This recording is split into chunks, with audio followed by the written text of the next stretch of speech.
Bueno, entonces, lo primero que vamos a tratar de resolver es quiénes son o quiénes fueron los sofistas. Bueno, son un grupo de pensadores, de libre pensadores, que aparecieron por allá en la segunda mitad del siglo V antes de Cristo. Son personas que tienen mucha cultura, mucha educación, de una vasta cultura, de unas dimensiones casi enciclopédicas, imagínense.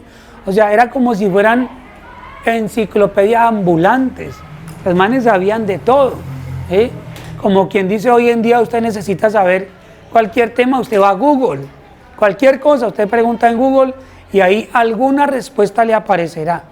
Estos manes eran más o menos como ese tipo de enciclopedia. Cualquier cosa que usted necesitaba saber, usted le preguntaba a un sofista y él inmediatamente te la respondía. O sea, eran tremendos intelectuales, pues, para la época en la que vivieron. Tercero es que ellos eran extranjeros. Curiosamente, ninguno de ellos fue de la ciudad de Atenas, que era la ciudad de los filósofos, pero vivían en Atenas. La pregunta es, ¿qué los atrajo a ellos a vivir a la ciudad de Atenas? ¿Por qué llegaron a Atenas? Bueno, indudablemente porque Atenas era la ciudad con mayor esplendor cultural. Como les acabo de decir, era la ciudad de los filósofos, y ahí deberían estar ellos, en medio de los grandes intelectuales de esa época. Los sofistas, todos ellos, van a tener en común por lo menos tres cosas. En realidad podríamos hablar de muchas otras, pero vamos a resumir estos tres rasgos comunes. Primero, que ellos van a enseñar disciplinas humanísticas o humanistas, es decir, disciplinas que pretenden desarrollar al máximo las capacidades de los seres humanos, algunas capacidades, pero además se llaman disciplinas humanísticas porque la preocupación de estos filósofos era el ser humano. Entonces, ¿en qué se diferenciaban los sofistas de los presocráticos? En que a los presocráticos les interesaba el universo, el origen del universo, el arjé. En cambio que a los sofistas les interesa el ser humano. Por eso son humanistas, y por eso las disciplinas que ellos van a enseñar son disciplinas humanísticas. ¿Como cuáles? Por ejemplo, ellos enseñaban, por ejemplo, retórica, ¿sí? Enseñaban oratoria, que es, estas dos primeras disciplinas servían ¿para qué? Para aprender a hablar en público, y para hablar no de cualquier manera, sino para hablar persuasivamente, convincentemente. Cuando un sofista hablaba, convencía. ¿Por qué? Porque ellos eran expertos en ese tema, en el tema de la oratoria y de la retórica. Pero además ellos también enseñaban política, ¿sí? Curiosamente, miren, ellos no eran de Atenas, pero eran los profesores de los políticos de Atenas. Entonces sí tenían mucha incidencia en la sociedad.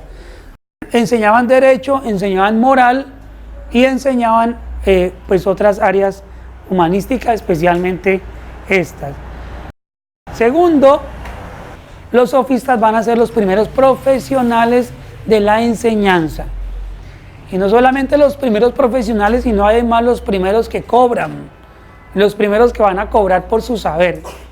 Eran, digamos, apetecidos por el pueblo, especialmente por la nobleza de la época, por la gente más pudiente, con más poder. Ellos querían que sus hijos fueran educados por los más sabios, por los mejores maestros, y sin duda alguna los mejores maestros eran los sofistas, y estaban dispuestos a pagar lo que fuera, con tal de que educaran a sus hijos. Entonces eso les va a traer a ellos algunas repercusiones. Una de ellas es que se van a ganar sus enemigos o sus contendores. Muy bien. Y tercera característica común de todos ellos es que ellos van a criticar la cultura de la época. Van a llegar a criticar toda la cultura ateniense, toda la cultura griega y en general van a criticar la cultura universal. ¿Ok? Entonces, pero no solamente van a criticar la cultura, sino la educación, porque según ellos la educación era inadecuada para las exigencias de esa época en la que vivían. ¿Por qué? Porque la educación no ayudaba a las personas a ser libres, sino al contrario, la educación lo hace a uno sumiso. A uno, ¿qué le enseñan? A uno le enseñan cómo vivir, por ejemplo, en sociedad. O sea, cómo adaptarse, cómo obedecer las normas. A uno le enseñan la constitución de los países para obedecerlas, ¿sí? En síntesis, a uno le dan normas. Y Protágoras, entre otros sofistas, no estaban de acuerdo con eso. Ellos creían que al ser humano había que invitarlo a ser libre, a ser libre. Bueno, eso más adelante, especialmente el filósofo Platón se lo va a reprochar, o se los va a reprochar a todos los sofistas por haber enseñado eso. Platón no estaba de acuerdo con esa idea de los sofistas. Para Platón la educación sí era muy importante. ¿Usted de cuál lado está? ¿Del lado de los sofistas o del lado de Platón, que decía que la educación sí era muy importante? Vamos a mirar eso ahorita. Bueno, número 2. ¿Por qué aparecen los sofistas en la historia? Todo tiene una causa, ¿cierto? Todo se puede explicar de alguna manera. Uno podría explicar por qué está aquí de alguna manera, ¿cierto? Uno podría explicar por qué a mí me gusta la bandeja paisa o por qué me gusta el sancocho de gallina. Todo eso tiene una causa, hay una justificación, ¿cierto? ¿Por qué me gusta más el color rojo que el azul? Si uno se pone a analizar, uno seguramente va a encontrar una causa. ¿Ok? Todo tiene una causa. ¿Cuál es la causa de que hayan aparecido los sofistas? De que este grupo de filósofos haya aparecido en la historia de los griegos, que es la historia de la humanidad. Bueno, vamos a encontrar varias razones. Primera razón es que la filosofía venía en un proceso de evolución muy interesante desde que empezó, desde sus orígenes, con los primeros filósofos. O sea, la filosofía no es un ejercicio quieto, ¿sí? No es un ejercicio estático, sino que la filosofía es un ejercicio dinámico, que fluye, que deviene como deviene la sociedad y como deviene el universo. Entonces, en ese sentido, la filosofía va a mostrar una evolución muy interesante. ¿Listo? En concreto, estamos hablando del desarrollo de las teorías físicas de los presocráticos. Los presocráticos son filósofos de la naturaleza o físicos, porque se encargan de estudiar el universo, de dónde viene todo, cuál es el primer elemento físico o metafísico, puede ser, del que surgen todas las cosas. Entonces, eso es muy interesante. ¿Por qué? Porque una de las conclusiones que podemos sacar es que los presocráticos no estaban de acuerdo. No había unanimidad en el pensamiento. Mejor dicho, no hubo una sola respuesta, sino que alguien dijo que era el agua, el aire, el apeirón, el fuego, el ser, los números. No había, como les digo, unanimidad. Al no haber unanimidad, eso lo que demuestra es que no existe una sola verdad absoluta o inconcusa acerca de las cosas, sino que hay muchas verdades, ¿cierto? Eso se evidencia mucho en ese primer periodo de la filosofía. O sea, ese primer periodo de la filosofía es un espectáculo fascinante al ver tan variadas y múltiples respuestas acerca de un mismo problema, pero a la vez es una cosa muy descorazonadora, ¿sí?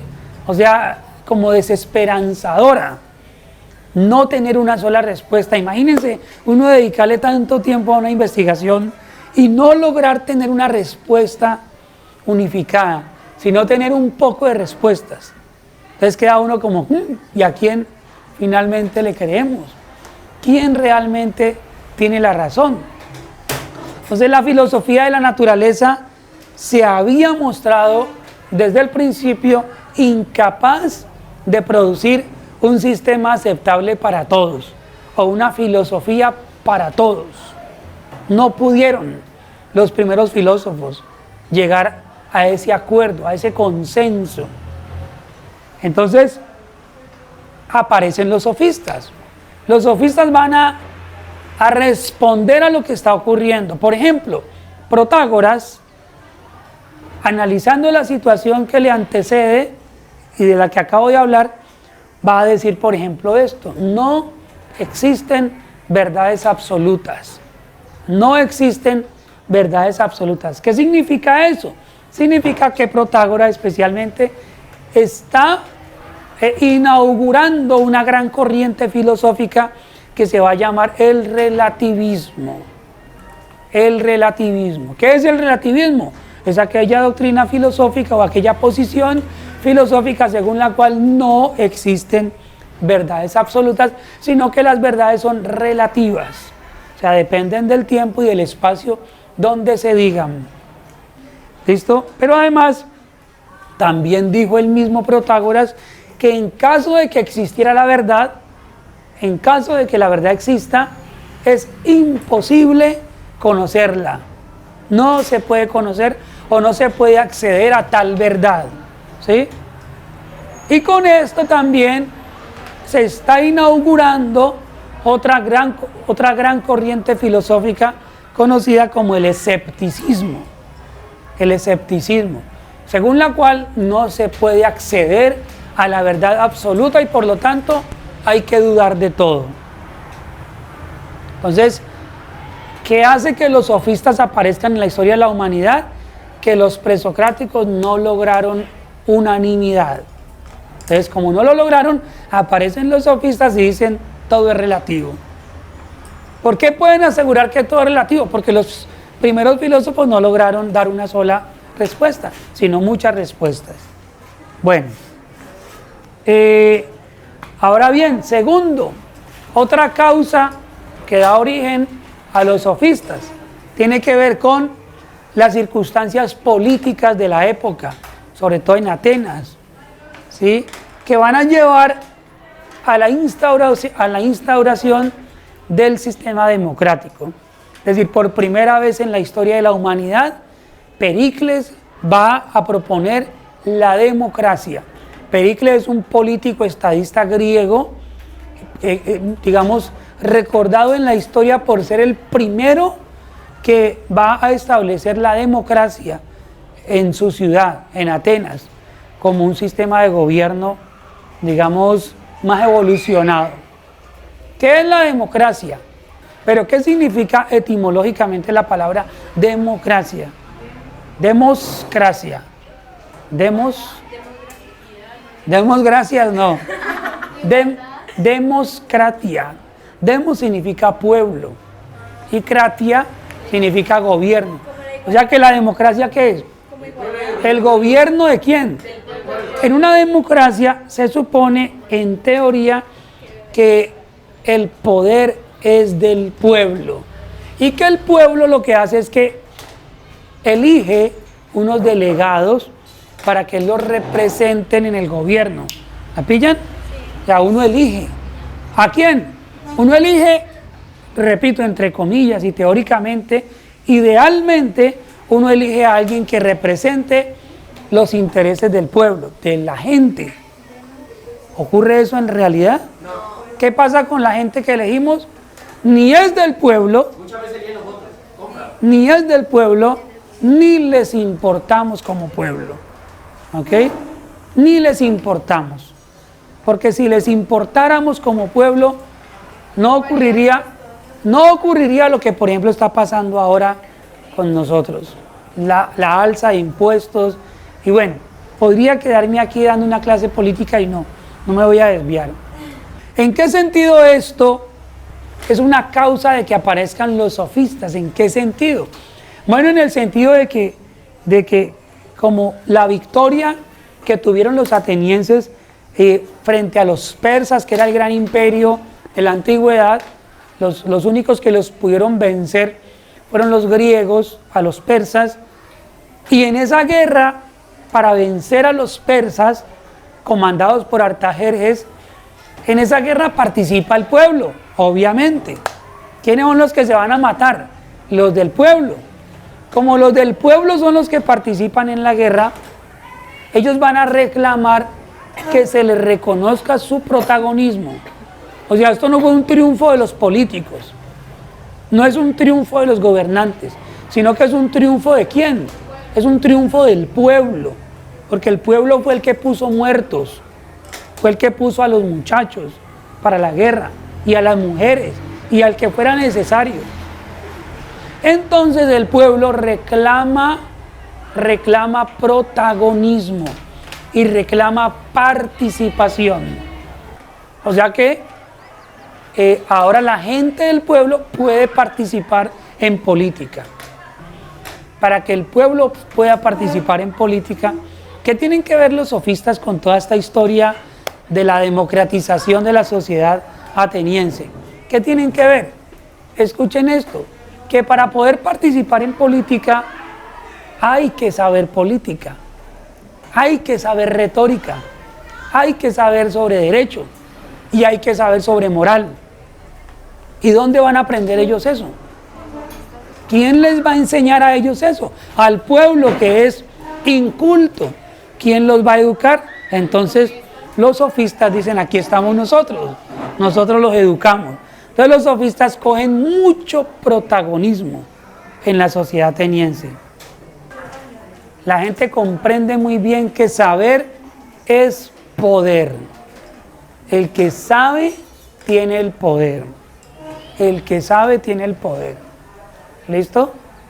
Y esto es muy interesante, miren muchachos. Durante el desarrollo del capitalismo en la historia de la humanidad, el poder lo tenía el dueño de las máquinas. El que tenía máquinas o el que tenía industrias era el dueño del poder. ¿Listo? Pero en la sociedad ateniense no. En la sociedad ateniense, ¿quién tenía el poder? El que tenía el saber, el que tenía el conocimiento. En la actualidad hablamos de un neocapitalismo. ¿Qué es el neocapitalismo del siglo XXI? ¿Qué es el neocapitalismo? Que ahora ocurre exactamente lo mismo que ocurrió en la época de los sofistas. ¿Quién es el que hoy en día tiene poder? Hoy en día tiene poder el que tiene el conocimiento, el que se llama neocapitalismo. ¿Por qué? Porque a usted en la época del capitalismo, si a usted lo echaban de la fábrica, ¿usted con qué se iba? Con nada, porque la máquina era del dueño, se quedaba la máquina, o sea que usted quedaba en la inmunda, ¿sí? Entraba sin nada y salía sin nada, porque la máquina era del dueño. Hoy en día no, hoy en día si a usted lo echan de la empresa, usted se va con lo que es suyo, con lo que nadie le puede quitar y que es por lo que le pagan. ¿Por qué le pagan a usted hoy en día? Por el conocimiento. Por esa razón, muchachos, aprovecho la coyuntura para decirles que a la vida hay que agregarle valor. ¿Y cómo se le agrega valor a la vida? Adquiriendo conocimiento. Usted entre más conozca, más vale. ¿Ok? Usted entre más conozca, más se posiciona. Yo les pregunto, si ustedes tienen en su empresa, cuando tengan empresa, empleados, ¿cierto? Y ustedes van a elegir personal, ustedes necesitan a una, digamos, a una secretaria. Ustedes necesitan una secretaria, ¿cierto? Con unas habilidades. Entonces llegan 3 personas a aspirar a ese cargo. La primera de ellas dice, yo estudié secretariado ejecutivo. Muy bien, ¿dónde? En el instituto tal o en la universidad tal. Aplica, muy bien.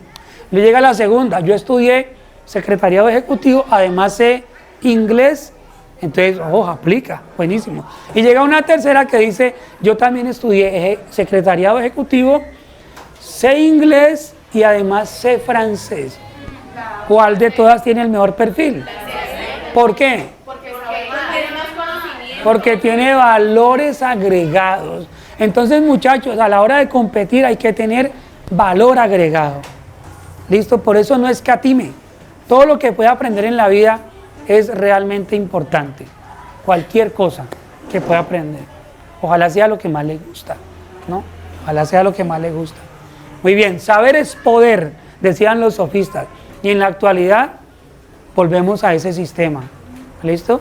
Muy importante saber. Entonces, pero miren esto tan interesante. Cuando se democratiza el poder en Atenas, el liderazgo político ya no va a pasar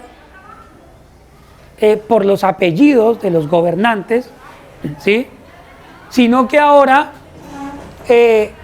para poder ser un líder político, una persona debe contar con la aceptación popular o con la aceptación del pueblo. Antes no. Si yo era el gobernante de la época y yo me iba a morir, ¿a quién le dejaba el poder? A mi hijo. Así al pueblo le gustara, no importaba lo que dijera el pueblo. En cambio que con este con este surgimiento de la democracia, la gente tiene que preocuparse por ganarse la voluntad del pueblo. ¿Y cómo se hace eso? Haciendo campaña, teniendo una hoja de vida impecable, ¿ok? Y sobre todo siendo muy educado, muy preparado, que la gente dijera, el mejor, es el que necesitamos que nos gobierne, buenísimo, excelente. Pero nosotros lamentablemente no elegimos así, nosotros no elegimos a los mejores. Miren, abro paréntesis para decir, por ejemplo, lo que pensaba Aristóteles acerca de la democracia. Aristóteles decía, la democracia no nos sirve como gobierno. ¿Por qué? Porque el pueblo no sabe qué hacer con tanto poder. Si el pueblo tiene el poder, ¿qué hacemos con esto? Pues imagínense, nosotros tenemos el poder y ¿a quién le entregamos esa delegación del poder? Tampoco nos conviene una monarquía, porque es la voluntad de uno solo, que hace lo que le da la gana. Entonces tampoco, ni la democracia, ni una monarquía. Entonces, ¿qué propuso Aristóteles? Aristóteles propuso la aristocracia. ¿Qué es la aristocracia? La aristocracia es el gobierno de los mejores. Lo repito, ¿el gobierno de quién? ¿De los mejores en qué sentido? Muy bien, de la gente, no de los ricos, no de los poderosos, sino de la gente que tenga el mejor perfil para esos cargos. Miren, queridos muchachos, cuando yo sea presidente de este país, escúchenme lo que les voy a decir. Cuando yo sea presidente, Heidi, listen to me, cuando yo sea presidente, les prometo que el ministro de Educación no va a ser ni un economista ni un administrador de empresas, sino que el ministro de Educación va a ser una persona especialista en educación. Se llama la aristocracia, más o menos. ¿Saben qué país del mundo ocurre así? Ustedes pueden investigar en Canadá. Canadá, cuando el presidente presenta la terna de ministros, el ministro de salud, ¿qué creen ustedes que es? Un especialista. Un médico, un doctor con PhD y todo el cuento, que conoce la problemática desde abajo. Bueno, también tengo que ser honesto y decirles que la democracia tiene sus bondades, tiene sus cosas muy buenas. La democracia, mis queridos, es una conquista del espíritu humano. Anteriormente el ser humano no tenía ni voz ni voto. Y las mujeres no tenían tampoco voz ni voto. Primero lo lograron los hombres, luego las mujeres, y poco a poco los esclavos se fueron liberando. De modo que el voto es una conquista del espíritu humano, y eso hay que defenderlo. Pero hay que darle un manejo adecuado. ¿Qué debe saber un político en la Atenas clásica de los griegos, de los filósofos? Debe saber, por ejemplo, sobre qué es lo justo y qué es lo injusto. Debe saber sobre lo conveniente y lo no conveniente. Debe saber sobre la ley, debe saber sobre la administración y debe saber sobre el Estado. O sea, debe ser un político preparado. Una cosa es saber y otra cosa es saber expresar lo que uno sabe. O sea, ya es distinto. De modo que las dos cosas son importantes, saber y saber hablar en público. Porque eso es lo que convence a las masas. Políticamente hablando, ¿cierto? Eso es lo que mueve a la gente a votar. Es fundamental para tener éxito en la vida política. Ahora bien, decía Pericles, que es el creador de la democracia, que el que sabe y no se explica claramente es como si no pensara. O sea, como quien dice, no vale solamente saber. Es necesario expresarse bien, hablar bien. ¿Por qué? Porque en política eso es fundamental. Además de esto, en este periodo histórico, en el periodo en el que aparecen los sofistas, pues se va a dar un giro antropológico y político. ¿En qué sentido? En el sentido de que ahora lo más importante son los asuntos del ser humano en la ciudad. Es decir, ¿cuál es el tema más importante en la época de los sofistas? El ser humano. Entonces, hay un giro antropológico, a eso se le llama giro antropológico. ¿Por qué? Porque los presocráticos, los primeros filósofos que existieron, no se preocupaban tanto por el hombre, sino que la preocupación de los presocráticos era el cosmos. ¿Cuál fue el origen del cosmos o de la totalidad de las cosas? Aparecen los sofistas y los sofistas ya no se van a preocupar por eso. Ya ningún sofista va a decir cuál fue el origen de todas las cosas, cuál fue el arjé, sino que los sofistas van a hablar del ser humano y lo que el ser humano necesita para vivir en sociedad o en la ciudad.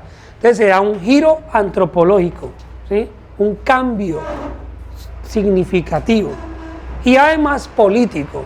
Lo más importante ahora es hablar de política. Bueno, vamos a mirar otro aspecto. ¿Cómo es el estilo y cómo son las intenciones de los sofistas? ¿Cómo es el estilo de ellos y cuáles son sus intenciones? Entonces, ellos se aprovechan precisamente de la euforia que hay en esa época por aprender oratoria y retórica, y como todo el mundo anda necesitando eso, ellos dicen, nosotros les enseñamos. Ofrecen sus saberes, sus servicios, y como ya ustedes lo saben, van a cobrar, le van a sacar provecho a eso. ¿Quieren aprender a hablar en público? Vengan, nosotros les enseñamos, pero eso sí, págueme, yo les enseño. Y por supuesto la gente está dispuesta a pagar, porque es necesario. Entonces, el discurso sofista o el discurso que dan los sofistas es un tipo de discurso grandilocuente, pero hablar bien no significa, escuchen esto que es bien importante, que una persona hable bien no significa que razone bien para llegar a la verdad o para defender causas justas. En muchas ocasiones, lo único que buscan los sofistas es que los aplaudan, que los reconozcan. Un ejemplo claro es el saber sofístico, ¿sí? O lo que se denomina el doble discurso. El doble discurso. ¿En qué consiste el doble discurso? Consiste en saber defender el sí y el no, con el mismo poder. Es decir, soy capaz de defender a un inocente y a un culpable de la misma manera. Defiendo el sí, pero también soy capaz de defender el no. Soy capaz de decirles que Dios existe y también que no existe. Y en ambos casos, convencerlos. Así es que ellos van a llenar sus aulas, todo el mundo quiere ir a esas clases, y así también es como ellos van a lograr, digamos, muchos seguidores, pero también van a ganar detractores. Uno de los principales detractores que tuvieron los sofistas fue, por ejemplo, Platón. Sócrates no estuvo de acuerdo con los sofistas, porque Platón no les acepta a los sofistas que hayan criticado los valores tradicionales. Para Platón es fundamental que una ciudad tenga valores y que los defienda, que tenga principios y que los defienda. ¿Qué decían los sofistas? Perdón, Karina. Los sofistas decían que todos los valores eran relativos, que podía ser bueno aquí y malo en otra parte, entonces que no era verdad. Sí, ellos relativizaron todos los valores y los principios. Y Platón dice, ¿cómo van a hacer eso? Entonces, ¿cómo vamos a vivir? Si no hay principios que perseguir, ¿cómo podemos crear identidad en una cultura, en un pueblo? No se puede. Entonces, Platón y Sócrates sí defienden principios y defienden valores. ¿De dónde viene el concepto de sofisma? De la manipulación del lenguaje, ¿sí? Yo utilizo el lenguaje para manipular a las personas. A eso se le conoce como sofisma, ¿sí?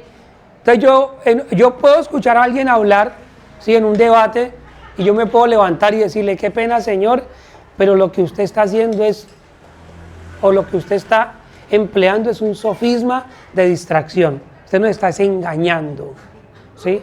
Ahora les pregunto, ¿qué tiene que hacer uno para descubrir?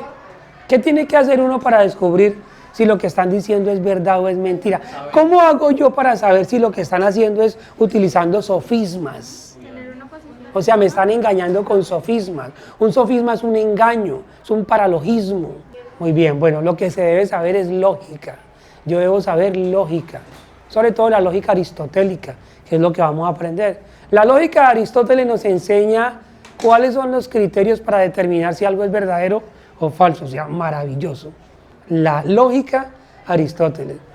¿Por qué? Porque Aristóteles descubrió y formuló cuáles son los sofismas o las falacias que utilizan regularmente los oradores para engañar al pueblo.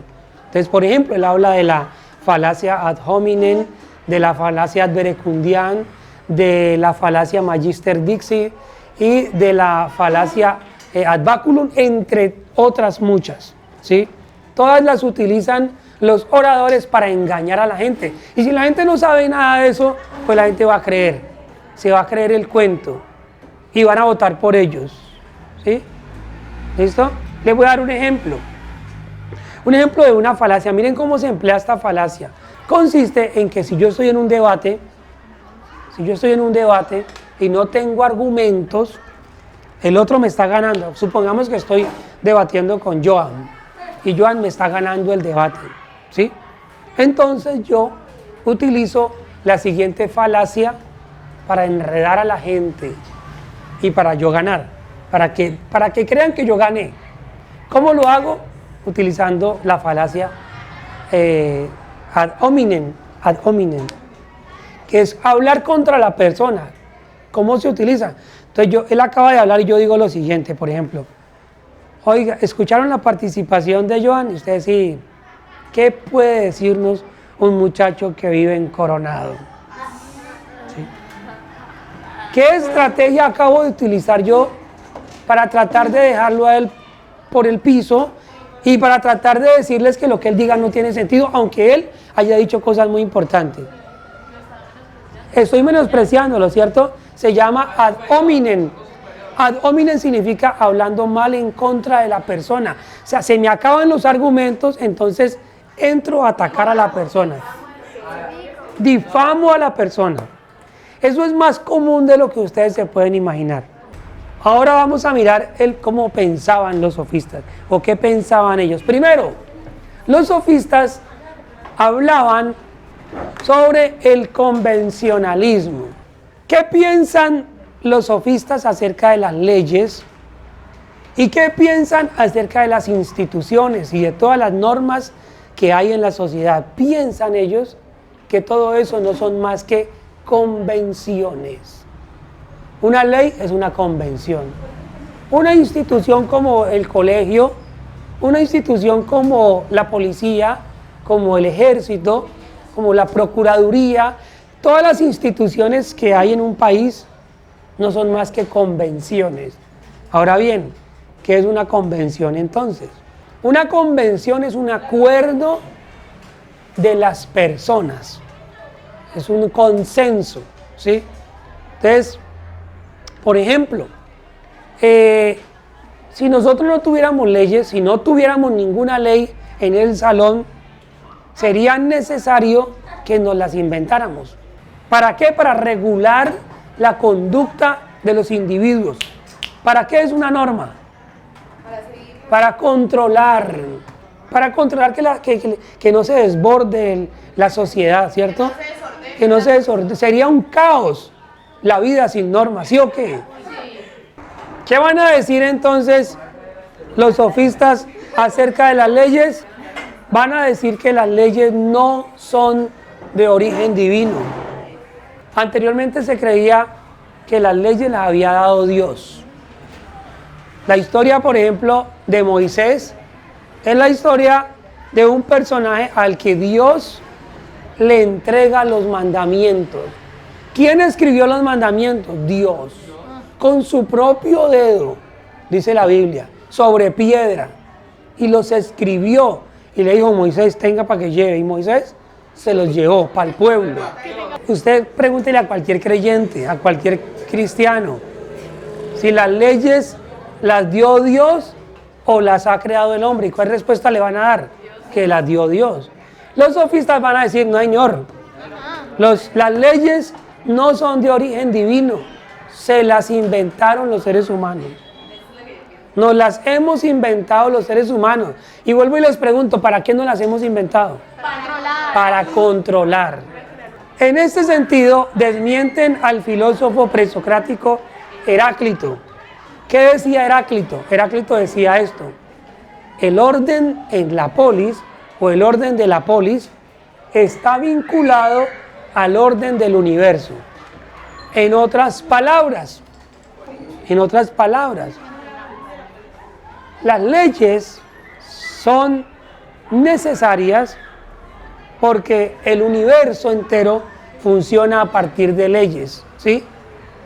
Es como quien dice, si en el universo hay leyes, en toda parte debe haber leyes. O sea, es natural que hayan leyes. Los sofistas van a decir, no es natural que hayan leyes. ¿En qué se apoyaba para decir que el universo tenía leyes? Les pregunto, ¿el universo tiene leyes, sí o no? Claro que sí. ¿Cuáles leyes?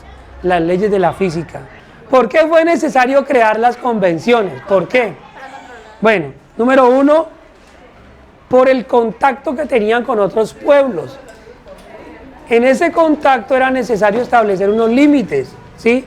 Como quien dice, vea, ustedes nos respetan a nosotros y nosotros los respetamos a ustedes. Entonces se crearon esas normas.